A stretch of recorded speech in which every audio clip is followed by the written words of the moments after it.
વગર ચોમાસે દેશમાં એક સાથે 11 વરસાદી સિસ્ટમ, એક સાથે આખા દેશમાં વરસાદની આગાહી છે। ગુજરાત સહિતના રાજ્યમાં માવઠાની આગાહી છે। 21 માર્ચ સુધીમાં વિવિધ રાજ્યોમાં માવઠાની આગાહી કરવામાં આવી છે। વરસાદ તોફાની રહેવાની આશંકા છે। કેટલાક સ્થળે 70 કિલોમીટર પ્રતિ કલાકની ઝડપે પવનની ગતિ જોવા મળી શકે છે। કેટલાક રાજ્યમાં કરા સાથે વરસાદની પણ આગાહી કરવામાં આવી છે। તો દેશમાં એક સાથે 11 સિસ્ટમ જે છે તે વરસાદની સક્રિય હોવાનું જાણવા મળી રહ્યું છે। ગુજરાતમાં પણ માવઠાનું કાઉન્ટડાઉન શરૂ થઈ ગયું છે। 24 કલાક બાદ 3 દિવસ કરા સાથે કમોસમી વરસાદ ખાબકી શકશે। ગુજરાતના ખેડૂતો માવઠા માટે તૈયાર થઈ જજો। ખેતરોમાં તૈયાર થયેલા પાકને બચાવી લેજો। રાજ્યમાં ભર ઉનાળે માવઠું તબાહી મચાવવા આવી રહ્યું છે। 24 કલાક બાદ આકાશમાં અગનગોળાની બદલે આકાશમાંથી આફતરૂપી કમોસમી વરસાદ વરસશે। હવામાન વિભાગે 18મી થી 20 સુધી 3 દિવસ વિવિધ વિસ્તારમાં કમોસમી વરસાદની આગાહી કરી છે। અપર એર સાયક્લોનિક સર્ક્યુલેશનના કારણે વરસાદ પડી શકે। 18, 19, 20 इसमें आइसोलेटेड प्लेसेस में रेन का संभावना रहेगा और 19 तारीख को थोड़ा सा ज़्यादा रेन रहेगा, ज़्यादा एरिया में रेन रहेगा, स्कैटर्ड एरिया में रहेगा।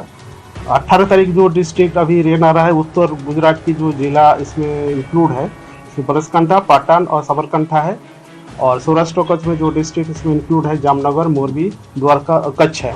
19 तारीख को बारिश का संभावना रहेगा। जो डिस्ट्रिक्ट उत्तर गुजरात में आ रही है उसमें बनासकांठा, पाटन, साबरकांठा, दाहोद और पंचमहाल है।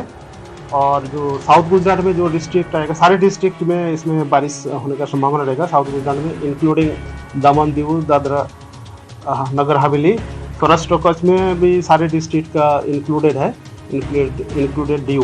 मार्च को जो रेन रहेगा इसमें लाइट टू मॉडरेट रेन का संभावना रहेगा। इसमें जो डिस्ट्रिक्ट आ रहा है उत्तर गुजरात की जो जिला है बनासकांठा, साबरकांठा, अरावली, दाहोद, माहीसागर और कच्छ का कुछ आइसोलेटेड प्लेसेस में रहेगा। માવઠાની આગાહીને લઈને રાજકોટ યાર્ડમાં ઘઉં, તુવેર, મેથી, સૂકા મરચાની આવક બંધ કરી। માવઠાની આગાહીને લઈને રાજકોટ બેડી માર્કેટ યાર્ડ સતર્ક બન્યું છે। ખેડૂતોની 4 મહિનાની મહેનત પર પાણી ન ફરે તે માટે યાર્ડે અમુક પાકોની આવક બંધ કરી દીધી છે। ખુલ્લા પટમાં ઉતરતી જણસીની આવક બંધ કરવામાં આવી છે। યાર્ડના ખુલ્લા પટમાં ઘઉં, તુવેર, મેથી, સૂકા મરચા, ચણા સહિતની જણસીની આવક થાય છે, જે આવક આવતીકાલથી બંધ કરવામાં આવી છે। જ્યારે ડોમમાં મગફળી, જીરું, લસણ, કપાસ સહિત 25 જણસીની આવક ચાલુ છે। જ્યારે બંધ કરેલ જણસીની આવક શરૂ કરાશે ત્યારે મેસેજથી ખેડૂતોને જાણ કરાશે। ભર ઉનાળે અમરેલી અને રાજકોટ જિલ્લામાં સર્જાયો શિયાળા જેવો માહોલ। ભર ઉનાળે મોસમનો મિજાજ બદલાયો છે। રાજ્યમાં માવઠાની વચ્ચે શિયાળો ફરી જામ્યો હોય તેવો માહોલ સર્જાયો। વહેલી સવારે અને મોડી રાત્રે ફરી એકવાર ઠંડીનો અહેસાસ થઈ રહ્યો છે, જ્યારે આખો દિવસ ગરમી તાંડવ મચાવે છે। અમરેલી સહિતના પંથકોમાં તો વહેલી સવારે જાણે શિયાળાએ જમાવટ કરી હોય તેવા દ્રશ્યો સર્જાયા। અમરેલી, સાવરકુંડલા, ધારી, ખાંભા, રાજુલા સહિતના પંથકમાં સવારમાં ધુમ્મસનું સામ્રાજ્ય છવાયું। રોડ પર ગાઢ ધુમ્મસના કારણે વિઝિબિલિટી ઘટી, વાહન ચાલકોને નજીકનું પણ કંઈ દેખાતું ન હતું। અમરેલી જેવા દ્રશ્યો સર્જાયા રાજકોટ પંથકમાં। રાજકોટ શહેર તેમજ આસપાસના વિસ્તારમાં મિક્સ ઋતુનો અહેસાસ થયો।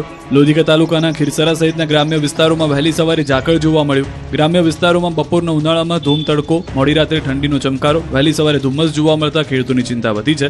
ધુમ્મસના કારણે ખેડૂતોના પાકને નુકસાન જવાની ભીતિ છે।